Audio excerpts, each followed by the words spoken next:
এবারও আশা করছিলাম ঠিক আগের মতোই আবারও তিনি সুস্থ হয়ে উঠবেন। আমরা ভারাক্রান্ত হৃদয়ে ইতিমধ্যে আপনারা শুনেছেন ডক্টর শাহাবুদ্দিনের ঘোষণা।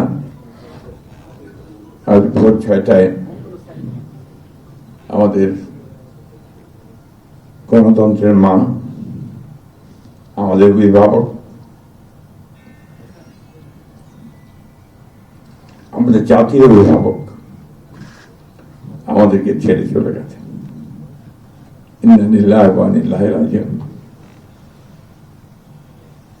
এই শোক, এই ক্ষতি, এটা অস্বাভাবিক, অপূরণীয়। এই জাতি কোনোদিন পূরণ করতে পারবে না।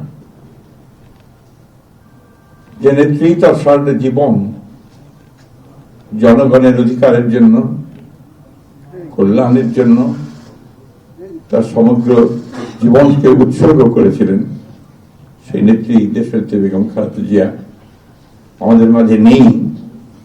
এটা আমরা যারা তার সহকর্মী এবং রাজনৈতিক কর্মী, আমরা এটা মন্তব্য করি না।